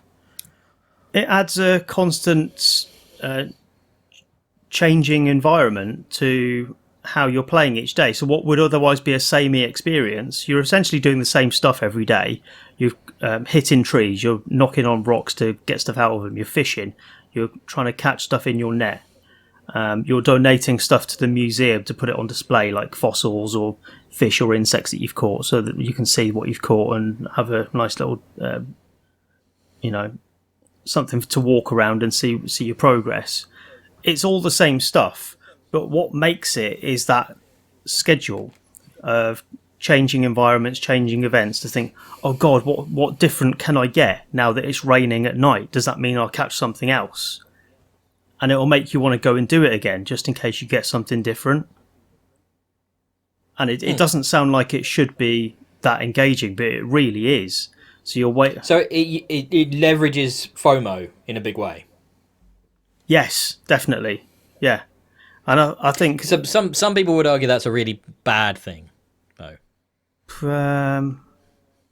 Well, maybe the fear of missing out is, for example, one of the critiques that's been leveled recently at Destiny 2. Yeah. Because of the way in which the 3 monthly seasons mean if you don't put the time in, there's stuff in there you'll never be able to get at any other time. And you've paid for that, which kind of sucks. It's not quite like that, because you can get it again. You just have to wait till next year. Yeah, but I mean, that's the same as Destiny. I mean, it's like, oh, they might do another event where you can get this stuff at some point in the future. No, but it definitely will happen in the next year. I mean, I've done it before. I've gone through cycles in Animal Crossing before where I've not caught a fish by the end of March and then it's disappeared. And I've been like, well, next March, I'm getting it. And then you've come back a year later and done it. Yep. Okay, that's a level of dedication to a game I just don't see myself ever having now. But it might be easier this time around, because what they've done now is you can, for what used to be a randomly generated island that you were just given, now you get to choose from different. I think it's 4 choices of island that you can pick, and you get to choose which area of the world they're in as well. So if they're northern hemisphere or southern hemisphere. And obviously that makes a difference to where the seasons align. So I've got a friend in Australia who's on a different cycle to me, so I can go to their town, which is effectively autumn at the minute. They could come to mine in spring, and we get entirely different ecosystems. So different insects knocking about, there's different fish, and that increases the rate at which you can get all of this stuff that you might have to wait a year for otherwise. And it's, I think it's just more accessible now, and there's more ways of enjoying it. It's good. You should get it. Interesting. Yeah. It's one of those things where it's like, I like city builders, I like colony management, I like, stuff with economies and things like that, which you have to manipulate. I enjoy all kinds of games like that. So it would fall into that wheelhouse for me, even if it's on a slightly smaller scale. I could see myself getting into that. For example, I also really enjoy games like Stardew Valley and stuff like that. So I think I probably like it. It's just always been that thing where the concern for me is that I work this time, every day, 9 to 5, whatever. Then I'm only ever going to be able to log in the evening. So that means I'm going to be restricted to what I'm going to see in the game, which feels like I'm therefore missing out on the game, which would frustrate me. I don't think it would, because you're not a completist, are you? You're not going to be going for every single fish. So a lot of the stuff is sort of perennial. There'll be certain types of fish or insects that are just out all the time. It doesn't matter whether it's day or night. It's the odd one that you want to finish off your collection. Like if you want to go out at night and it's got to be in the rain, then there's a particular rare fish that you can get for that. But if you're not bothered about getting everything and you just want to enjoy it for what it is, you will still get a lot out of it. I think it speaks volumes that up until a couple of weeks ago, I was the only Switch owner in my house, and now all of us have got one because of Animal Crossing. Jesus. Nintendo should send you a check, or at least a thank you note. Gee, wow. Cam, are you anything you want to add on Animal Crossing? I got nothing. That's fair. It's just not your kind of... Not enough shooting. So let's talk about a game which has got lots of shooting in it. So let's talk about Doom. So let's start with the fact that, Richard, have you actually just finished Doom 2016? No. I was going to finish it this morning, but I had to do real life work. I'll finish it this afternoon, but I'm on the last level. Okay. Good boy. I'm glad you finally got there, 4 years later. I know. So that's cool. Well, I just thought it'd be worth playing because I know the sequel's out, which you've been raving about. I'm tempted to buy it, but I thought I really must finish the 2016 game before I commit to a new one. And yeah, no, and it is a sequel, so it makes sense that you want to... So it does follow. You could play it without it, but yeah, sort of. We can talk about that, though. I've obviously put loads more time in, and what I'm doing right now with Doom Eternal is whenever I have like a spare hour or so, I'm going back and completing levels fully. So I'm finding every cheat code, every collectible, and clearing out the map basically, so I can tick those off the boxes. I've done about half of them so far. Obviously I was in a bit of a rush to beat the game prior to review so that I could have as much to talk about as possible when I did that with Cam. But no, that game is great. That game is really good. It's really interesting. The criticism I'm seeing of it mostly comes from why isn't there like normal deathmatch in it? And I'm just sort of bewildered by that. Like, Doom 2016's multiplayer was basically ignored, and it's like, so they just didn't bother doing that. Yeah. So they ended up doing this battle mode instead, which is this sort of asymmetrical 2v1 multiplayer, which I have played now. I wasn't able to play prior to review because basically the servers weren't on, so I wasn't able to do that. And it's okay. It's not why I'm playing Doom Eternal for obvious reasons. It's fine. I've played about half a dozen rounds now. I think it's a fun idea. I don't think it's particularly well balanced. It's okay. I much prefer playing as the Doomslayer than the demons. And as to be expected, because I'm much more familiar with his arsenal than I am with the demon's powers. And obviously you could like really practice and get really good with certain demons and then own at that. What I've really started to appreciate with the game is, though, some of the kind of silly, frivolous collectibles and cosmetics that you can get from just playing the game, and getting milestones and leveling up and stuff like that. It's completely unnecessary, but it's just sort of fun. It's just dumb fun that makes it a reason to keep going back to it and keep doing stuff and doing challenges and stuff like that, which is cool, and it does make you go back. I won't lie, I'm obviously playing it a lot less now that I've beaten the game. But going back and clearing the maps is something I'd like to do just for the achievements and for the milestones, just so I can unlock every single thing possible, because why wouldn't you? Because they are fun to do. I mean, in many ways, actually, I'm starting to appreciate the maps more, going back, playing them with cheat codes on and stuff like that, because one of the cool things is you can go in, you can do basically every collectible on a map except the Slayer gates while using cheat codes.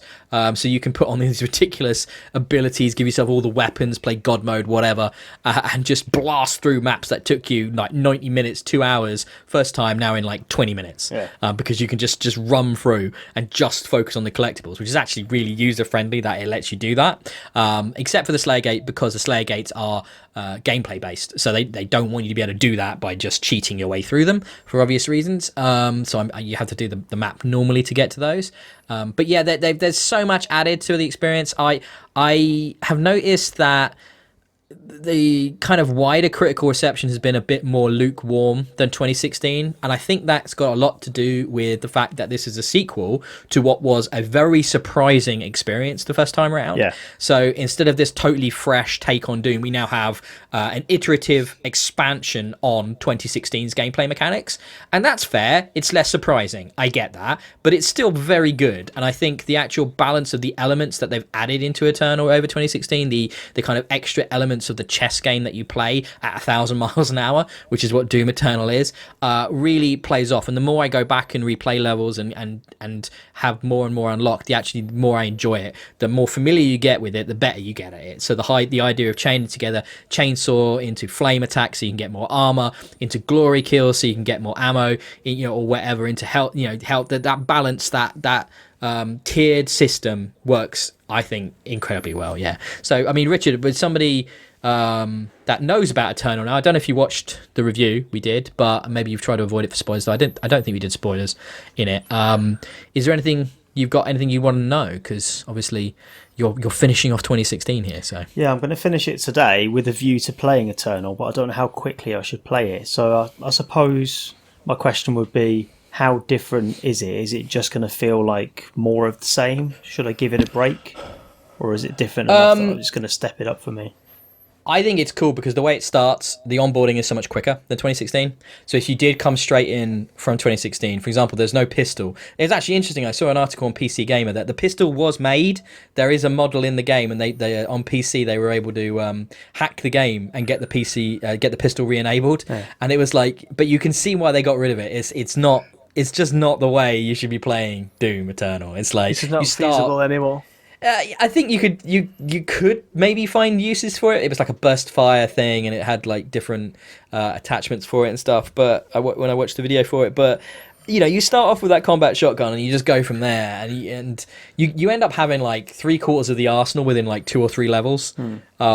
So you get the double jump immediately, for example. You get the dash immediately. It doesn't hold back those gameplay elements from you, and then it just encourages you to use things like the flame belch, the frag grenade / ice grenade, which is a later upgrade, and the chainsaw way more. Like the fact that is that they do a thing with ammo, especially early on in the game, where it's actually quite scarce, so it really encourages you to play the game as they intended. I listened to a few interviews with Hugo Martin, and basically he was saying the biggest problem with 2016 is that people could play it like a standard sort of shooter, hang back, pick with the pistol because of the infinite ammo, not play it kinetically, because they designed it that way. Because they'd actually, when you go back and play 2016, especially as I did that series looking back, and I went to 2016 after Doom 3, you can see a lot of Doom 3's DNA in 2016, which is kind of crazy if you think about it, but it's there. The focus on Mars, the sort of the level design is a bit like Doom 3 in some ways. Some of the layouts, some of the focus on trying to be horror and stuff like that, and that isn't what Eternal is. That it's so far from horror. It's this Saturday morning itchy and scratchy cartoon. It's basically the vibe of it, and it's just gleeful, and so they've so doubled down on the violence and the over-the-top nature of it that it isn't at all offensive. It's just ridiculous and hilarious. And so, to answer your question, Richard, after all of that, could you go straight into it? I think so. I think it does enough different, and it would be a kind of quite a nice continuation through. The only thing that maybe would put you off is the levels are long. I mean, the levels in Doom 2016 are pretty long, aren't they? But from what I remember, there's a few less levels in Eternal. I think there's maybe like a dozen, but for the most part, they're all like 90 minutes to 2 hours long, especially your first time through. So they certainly feel epic and challenging in places. Like, the game is hard. Like, even on like normal difficulty, you need to connect everything up, and play it. You die a lot if you don't play it well. Yeah. I don't know when I'm going to play it, but yeah, you say the levels are big. I don't feel that in the one I'm playing, the 2016 version, they don't seem like they are that big. I think maybe towards the back end of the game, everything picks up pace and the levels are much shorter. But I think early on, which is where I stopped playing actually, early on it does feel quite sprawling, and you kind of puts you off when it's that friction, isn't it, between a really frenetic, fast action game and almost meandering level design. One of the things Eternal does so much better is making those bits between the arenas more interesting. Yeah. Because the best bits in 2016 are definitely when you're doing when you take the heart thing out and you get locked down, you have that tighter arena and you have to clear it before you can progress, and they're definitely when the combat really shines. Whereas in Eternal there's way more to do between those environments, and there's just way more variety in environments as well. Like lots more locations, much bigger expansion of the lore, which is insane. And if you'd played it, I'd be really interested to talk about spoilers because some of it's mad. But it certainly goes places that, looking back at 2016, especially as I played it just before Eternal, wow, is that safer? It's so much less ambitious. It's like you said, that when I did the first hour again of the first hour of 2016, it did feel quite sprawling, slow in places, quite ponderous, and not that exciting to look at. A lot of orange, especially the bits on a lot of orange and grey and dark, and that was kind of it.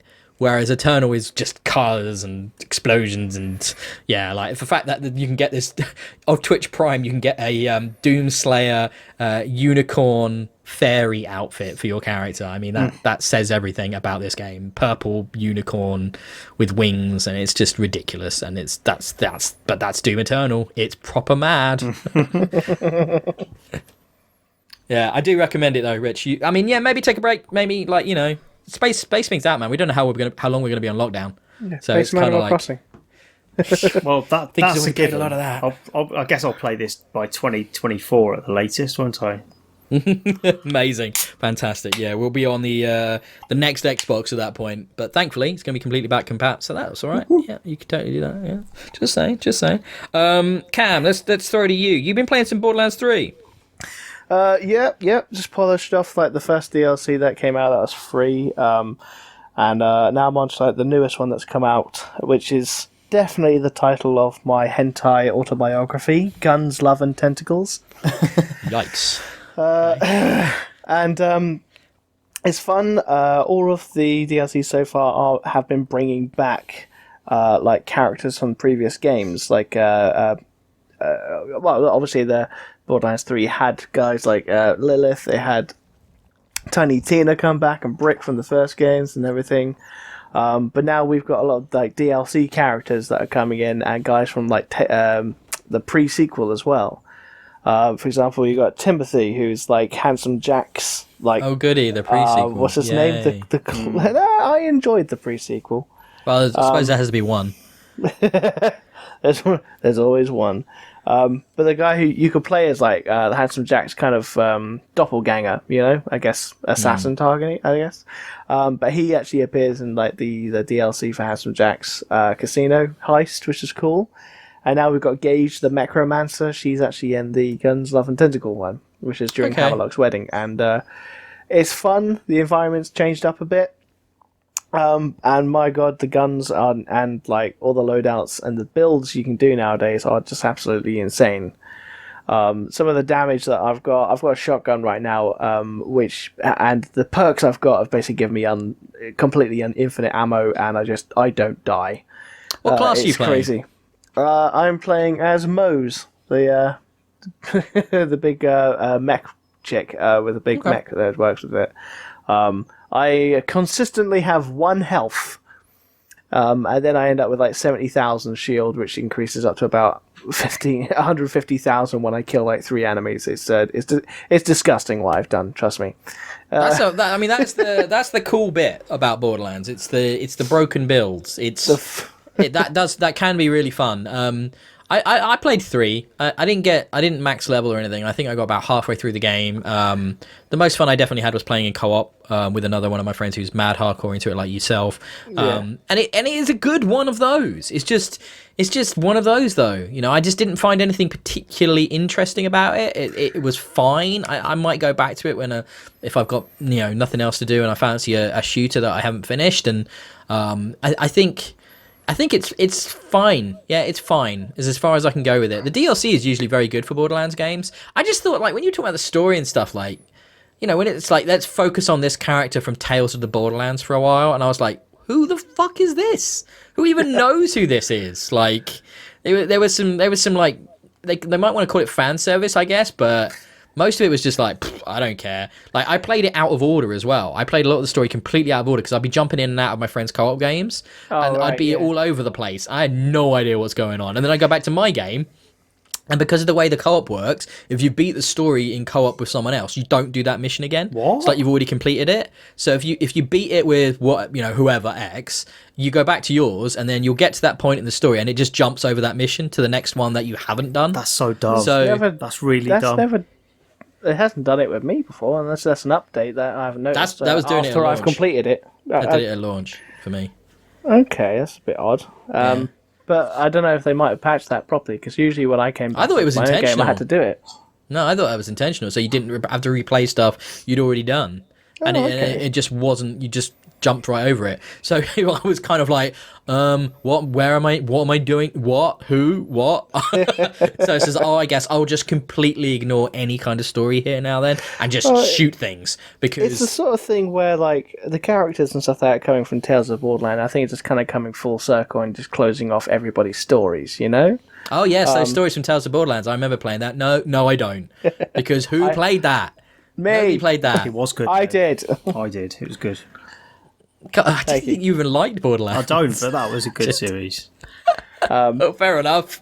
Fair enough. But the fact that they're bringing in like some like DLC characters that were fun, like we haven't seen Krieg yet. I don't know if you remember who Krieg was in Borderlands 2. Like, that name rings a vague bell. He was a psycho that you could play as. Yeah, okay, yeah, I remember that. Yes. So he's kind of been referenced in some of the extra stories and stuff like that, as well as other characters from Borderlands 2.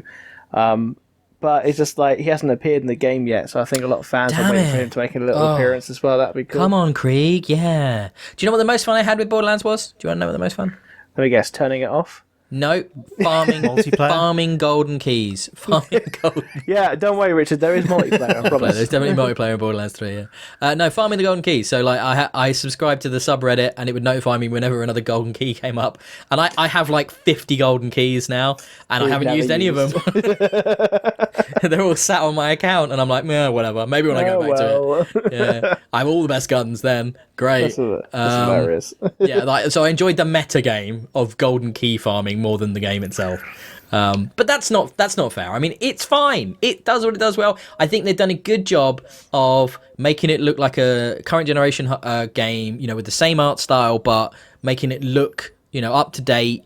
And it doesn't look just like, like it did on the 360, which was a challenge, I imagine, with that art style, because it's quite limiting in a way. But they've done a good job with that. There's plenty of inventive guns in there. I do find, like we were talking about onboarding for Doom Eternal, I found the onboarding in Borderlands 3 really frustrating because they lock so much of what you can do with your character down early on that your classes, abilities, and all that are really underwhelming for ages. You can't even carry 4 guns for ages. You can't get all the mod slots and the different abilities stuff unlocked. It's just too slow giving you the cool things, which is weird considering the game is all about cool things. Did you hear the news story about Borderlands 3 this week? Which one? There's a story about the developers being stiffed on bonuses. Oh, yeah. Shock! Randy Pitchford being an arsehole. Who'd have thought? Yeah. Apparently they were paid minimal wages to develop the game on the promise of good bonuses. I did read this. And profit shares, which they've now been told they're not going to get. Yeah, even though it did really well, sold loads for them, they've come up with some bullshit reason, and they've gone, you're not going to get that money we promised you, basically. That's gross, isn't it? Yeah. That's gross. But that's the thing. Everybody kind of like, let's brush under the carpet what we've heard about Randy. He's made Borderlands 3. He's finally done good on us. He's given us what we wanted. Let's forget. Let's forget for 5 minutes that he's an arsehole. It's fine. I'm sure he won't do anything else. And then he always does. He's a scumbag. And yet people always want to forgive him and just pretend he's not done those things and buy his shit. That's typical consumers, isn't it? Typical gamers. But I'm guilty. I bought the game. Well, exactly. Yeah. I didn't. All right, well, that's not Richard, well done. Good for you, Richard. Yeah. Jesus. It wasn't out of some Showing off. moral code or anything. I just don't like Borderlands. But, Except the one Telltale made. except the Telltale one. That was a good one. Yeah. I've gone back to much like my my viewing habits are comfort food to make me feel better in this time. I've also gone back to Star Wars Battlefront 2. Yeah, I saw you playing that. What made you do Well, the that? first Is time that with- just getting on Well, I haven't the played Disney it. Plus train? You made you go back to Star No, Wars? I just haven't played it since they brought in the different conquest mode, with the capital ship stuff. Yeah. I haven't played it since they did all the stuff with the clones. So have you bought all the new bits and bobs? Well, the new bits and bobs, the only thing you can buy are the cosmetics. Oh, and is they that are on all it sale at is? the moment. Yeah, everything else is just a free update. Oh, okay.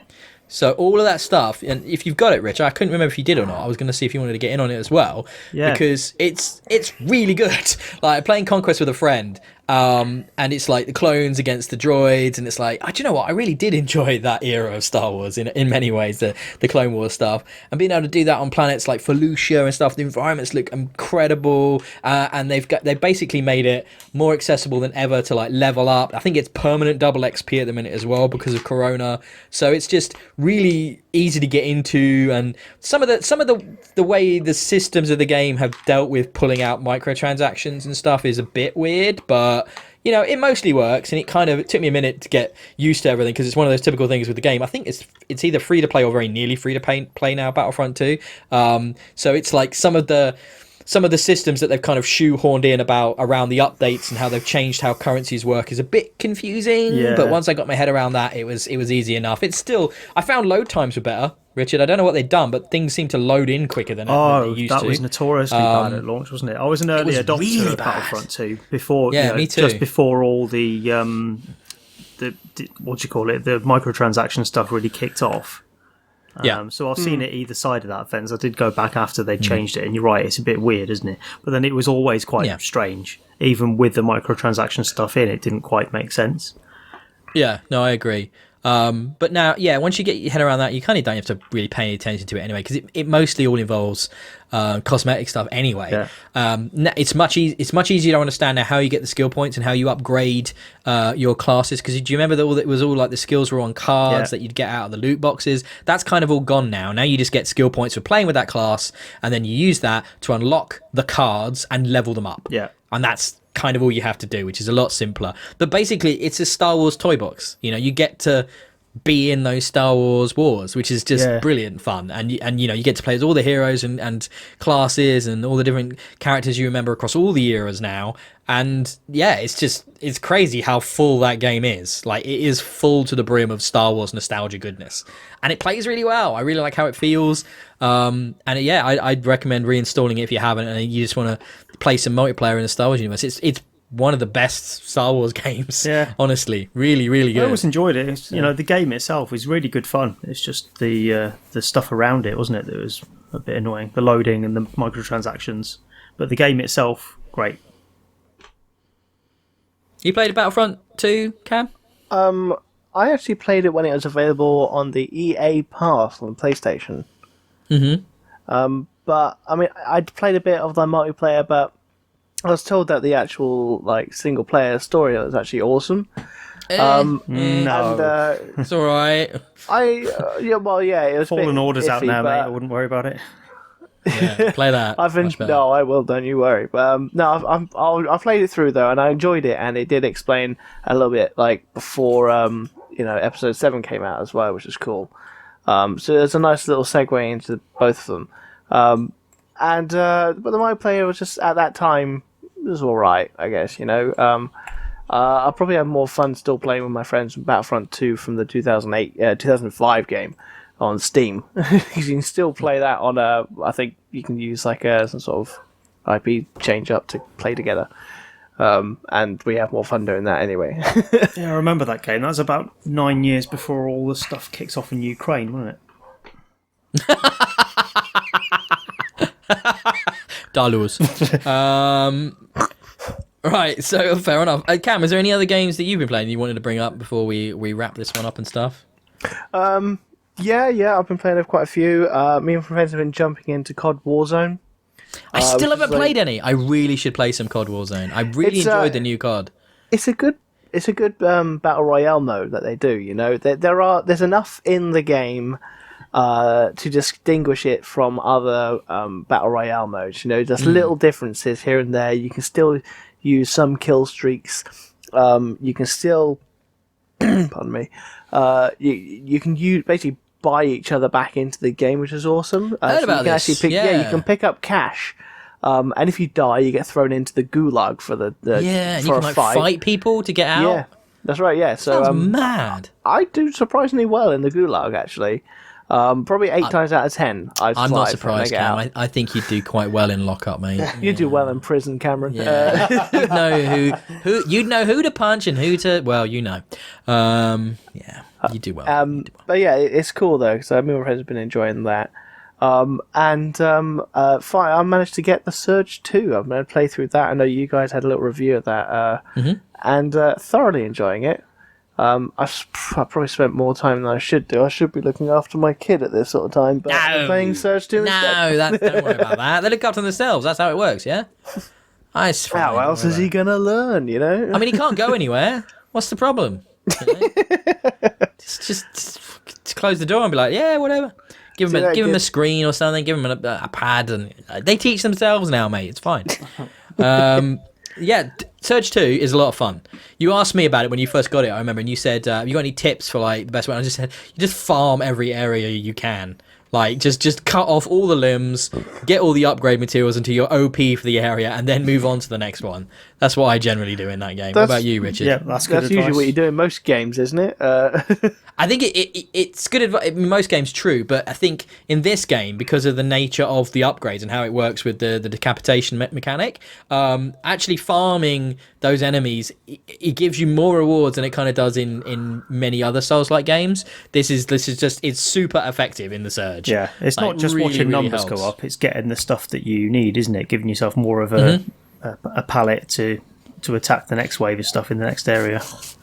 Yeah, I definitely think so. Yeah, because otherwise you'll find yourself moving on and being like just trampled on by the next level dudes. Yeah, but I need to go back. I need to go back to that myself. Actually, I need to. I picked it up in a sale and I've not played much of it. Wow, what a shock! Ben's done that. Crazy. It's not like I ever buy things in sale and then never play them. Quickly mention that then. Spring sale is happening everywhere right now, guys. So basically, if you're in lockdown like us, great time. PlayStation, Xbox, Steam, GOG. Nintendo Switch has actually got like 900 items on sale as well right now. So there's sales everywhere, deep discounts on all kinds of stuff. I've seen up to like 90% in certain places for certain games. For people like me, I already have a lot of these games, but even I was able to find some crap to add to the library that I'm probably never going to play. So that there's loads out there. You guys picked up anything? Yeah, I picked up Fallen Order. That was down to about 30 quid, down from like 50-ish. That's good. Yeah. Can't wait to have a crack at that. The only downside for me, I tried to get myself a Nintendo Switch, tried to order one. None available anywhere, wouldn't deliver it to me. I thought, well, since I'm paying for a new TV, might as well get a new Nintendo while I'm at it. Why not? Yeah, why not? Pile it on. It's only money. Game had some. I got 2 in the past fortnight from Game. What, like delivery? Yeah. Is that all still working all right, is it, from those idiots? Yep. Oh, that's good. Well, I'd hoped I could because to pay for my TV, it's all on finance, so I thought I'd stick the old Nintendo one with it, but they couldn't do that. Oh. All out at Curry's, apparently. Ah, I see. That makes sense. Yeah. Yeah, lots of good sales. Have a look. So I see this on your list, Richard. I see you snuck it in there. Tetris 99. Yeah, well, because everyone's got a Switch now, that's the obvious game to play, isn't it? Because we've got our Nintendo Online family account now. Everyone's on the Tetrises, so loving that. So does it now enable you to do like local multiplayer against just people on your network then? Sort of, but you've got to pay for it. It's like £8. Oh, it's one of those. Yeah, I saw that. Yeah, okay. So that's because that would be fun to just do head to head or 4 of you or whatever. Yeah, that is fun. So we've both got it now, like Sarah and me, the wife. We've both bought the £8 version, so we can play the offline modes. But even without that, just playing competitively, we've been able to get in the same game with each other online. Still haven't won one, but that is such a great game. How high have you got? Since I've come back, I think the best I ever did when it first came out was like 5, and I think I've been, I don't know, maybe 12 since I've come back to it. But yeah, because people have got better. Yeah. I found the people still playing that are of a higher standard. I had to go not long ago myself, and I was like you, easy in the top 10, top 5, and now it's more like, oh shit, okay, I'm lucky to get in the top 20 now. So it's like, damn, people got good. I think you need to know like all the little intricacies of the gameplay now. So you need to know how to do T-spins and all of that stuff. T-spins aren't hard though. Like, it's not hard to do a T-spin, is it? Not doing one, perhaps, but knowing what the hell it is. I had to look it up and watch a few videos first. Oh, Richard. Oh, you beautiful newbie, you. Don't make out like you it's don't know obvious. these things. It really isn't. So, nothing else you guys wanted to bring up? If not, I will bring this lockdown episode to a close. Lock it down, buddy. So that has been another episode of Experience Kills, episode 9, the lockdown episode, number 1. I don't know what to call this stuff. We're probably going to do more of these because this seems like a pretty fun way of covering stuff and having a chat. We've obviously not touched on any news today, guys. Like there was some big news since we last done podcast. Things like, the specifications for the new hardware that's supposedly coming out this year, though that's looking less and less likely right now, but fingers crossed it still does. That's something we could talk about, and we definitely reconvene and do that because there's plenty of good stuff to get into there. But we're all going to be playing games. This is the nature of being locked in your house. I think we're all going to be playing more games. I know that's my goal. So we'll do another one of these soon, and we'll come back and we'll talk about more video games. How does that sound to you boys? That sounds wonderful. Sounds like fun. So until then, I will say it's been wonderful chatting to you guys. It's been too long that we've been away.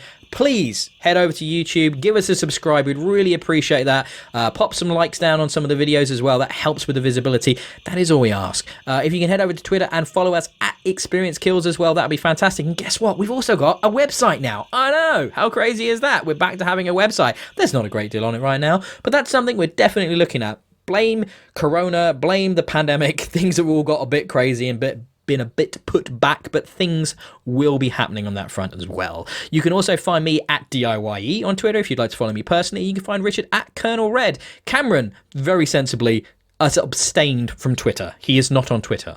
He is Twitterless. So he's a brave man. But I'm going to say it's been great talking to you, but you got boy. It's been great talking to you boys. And I've really enjoyed this, and I've been your host, Ben, and with me today has been Richard, and he's off now. Say something, Richard. Well, you've thrown that at me like I'm supposed to have something prepared now. All I was going to do is say goodbye, but I suppose I should... You said there's no news. I'll just give you some breaking news. We might be banned from going outside now because... Yeah, even for exercise, because people are idiots. British people are idiots. So thanks, fellow Brits, that I'm not even allowed to go out now. With my poor dog. Cameron's also been here. Hey guys, thanks for having me back on. I might just say thank you in the way that Ben will understand. Apparently, just blah, blah, blah, blah, blah, blah. Yeah, I get tongue tied sometimes. I try to speak at a very rapid pace, and sometimes things go bad when I do that. And so, until the next lockdown episode, goodbye. Goodbye. Bye. Bitches. Slag. Womble.